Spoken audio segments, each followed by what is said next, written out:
The Sheikh Al Zawiya or Quranic School of Bou Abdallah, the war veteran Ayad Al Bou Abdallah, passed away at the age of 99. On this sad occasion, the President of the Republic, Abdel Majid Tebboune, extended his sincere condolences to the deceased family, in which he recalled his matchless values. The funeral is to be held on Wednesday after the Dhuhr prayer at Bitiwa Cemetery in the province of Iran. The Prime Minister, Finance Minister Ayman bin Abdurrahman proceeded on Tuesday to the installation of the revision workshops of the Code of the Municipalities and the Code of the Wilaya or Province. The revision workshops of the Code are composed of the representatives of the two chambers of Parliament and walis or governors, as well as representatives of the ministerial departments concerned. The Prime Minister recalled during this ceremony that the revision of the text governing the territorial collectivities intervened in the implementation of the instructions of the President of the Republic given to the government for the overhaul of the legal framework inherent to the local management. He also underlined the importance to be given to the economic growth of the municipalities in order to allow the emergence of a real local economy, which constitutes one of the pillars of the development and economic growth of our country. He also indicated that the proceedings of these workshops, which will be led by the interior sector, will allow the strengthening of the decentralization advocated by the public authorities, knowing that these workshops must be completed before the end of the current year by proposing appropriate legal instruments in this area. The installation ceremony held at the Government Palace took place in the presence of the ministers in charge of the Interior, Agriculture, Housing, Communication, Public Works, Transport, as well as the Environment.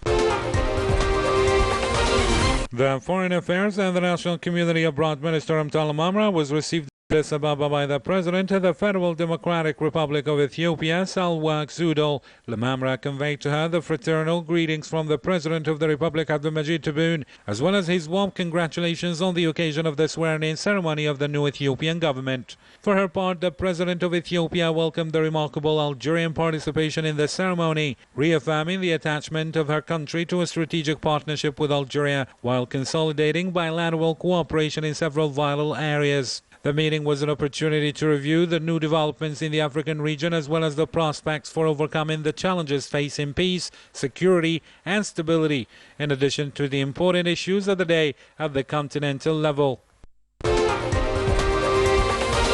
The Minister of Foreign Affairs and the National Community Abroad, Amtal Mamra, was also received in Addis Ababa by the Senegalese President Macky Sall, to whom he conveyed the sincere greetings and the high consideration given to him by his brother, the President of the Republic, Abdel Majid Tebboune.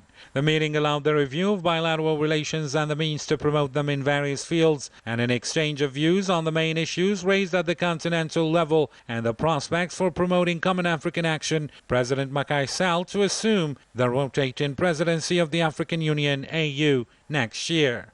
It's a big privilege and pleasure equally for me to meet the President Macky Sall, with whom I have cordial esteem and respect relations. We have discussed the latest African and international developments. We naturally reviewed the Algerian-Senegalese relations, which are excellent and which need to be consolidated, developed and enlarged to other fields. The Algerian President assigned me to extend his sincere brotherly greetings to his brother, President Macky Sall, which I did with pleasure. We discussed the perspectives of a new encounter between the two countries. We evoked also the preparation of the next African Union Summit and the Senegalese presidency in our continental organization as an Algerian completely committed in favor of Pan-Africanism, of the African agenda in the world and the consolidation of construction and development of our country, but equally of the place of Africa in the international arena. We agreed to be at the disposal of President Macky Sall, whose mission is destined for Africa all around the year 2022. Thus, other meetings are expected, and I'll have a great pleasure to see you again in Dakar. 12 African countries represented by their presidents or ministerial delegations took part in the swearing-in ceremony of the new Ethiopian government. Algeria was the only North African country present at this event, denoting the deep relations existing between the two countries.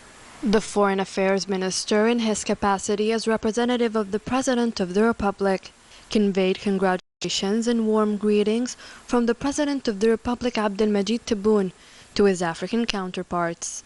The Algerian head of diplomacy also met the representative of the African Union in charge of the Horn of Africa, former President Olusegun Obasanjo. The meeting was an opportunity to review the latest developments as well as prospects for overcoming the challenges facing Africa. Furthermore, Al-Mamra met with the Ethiopian Deputy Prime Minister and Foreign Minister and exchanged views on the continental and international scene.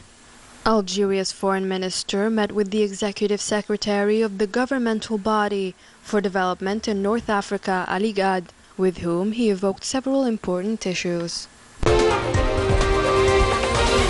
The National People's Assembly's Finance and Budget Committee followed a presentation on Tuesday on the approved draft law on an order stipulating the supplementary finance law for the year 2021, submitted by the Industry Minister Ahmed Zagdar on behalf of the Finance Minister. Zagdar clarified that the most significant changes included in this law pertain to macroeconomic aggregates.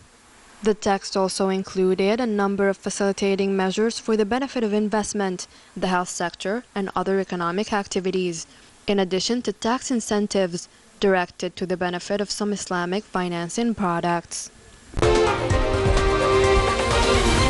During a training day organized on Tuesday for the benefit of journalists, the Health Minister Abdulrahman bin Bouzid announced the reactivation of the National Fund for the Fight Against Cancer created in 2012 for better treatment of cancer patients through the acquisition of linear particle accelerators, medicine, and the maintenance of radiotherapy equipments. On the occasion of Pink October, the Association Al-Fajr is organizing several events to raise awareness concerning breast cancer among the population. Several mobile centers will be set up every Saturday at the famous Algiers Garden, Jardin d'Essai, in the commune of Al-Hamma, and every weekend at the level of various municipalities in Algiers. 20 associations are at the north level and are very active in comparison to those established in the south. The inhabitants located in the southern part of the country don't have the necessary means to face this disease. It is within this framework that the association intervenes to bring its assistance across the national territory. It is worth mentioning that the Al-Fajr Association is a philanthropic foundation acting to support people in need and vulnerable categories suffering from this disease. During a meeting on the viability of startups activating in the field of advanced technology, a well-developed strategy has been worked out to create a conducive environment to achieve better reliability and sustainability for startups. We have been working for more than a year to create a regulatory framework to allow startups to benefit from tax incentive measures. We have also ensured funding mechanisms adapted to the company's activity. This meeting was marked by the launch of several partnership projects between the Algerian authorities and the U.S. partners in terms of support and promotion of startups. The United States is determined to develop cooperation with Algeria and in particular economic partnerships. This event aims to strengthen the role of startups in the new national economic strategy meant to encourage entrepreneurship. The Algiers subway will resume service on Thursday amid strict health measures. The transport minister was on the spot to inspect the extension of the Algiers subway due to link Al Harrach district to the Houari Boumediene International Airport. The works have progressed well. The civil engineering works have reached a rate of 70%. This project is carried out by the public company Cosider. Thank God we have Algerian skills which allow us to carry out such a mega project as the Algiers Metro. More than 2,300 employees are working on this project. The extension project will be carried out in 2 phases. The first phase will end in 2024, while the second one, related to the integral system, will be completed in 2026. Subway users should respect the health protocol in order to protect themselves and to ensure the smooth running of this operation. This project is expected to reduce congestion in Algiers and alleviate the daily suffering of the capital inhabitants. The Libyan parliament adopted on Monday the electoral law governing the legislative elections, more than 3 weeks after the ratification of a controversial text framing the presidential component of a crucial double ballot scheduled for December. The parliament issued a statement saying that the approval will for sure end the instability that has marked this neighboring country over the past few years. The Algerian national football team, managed by Jamal Belmadi, are getting ready for the upcoming game versus Niger as part of the World Cup qualifiers Qatar 2022. The game, due to be held in Blida Stadium next Friday, was marked by the presence of Mohamed Amin Amoura in addition to Kais Kebal.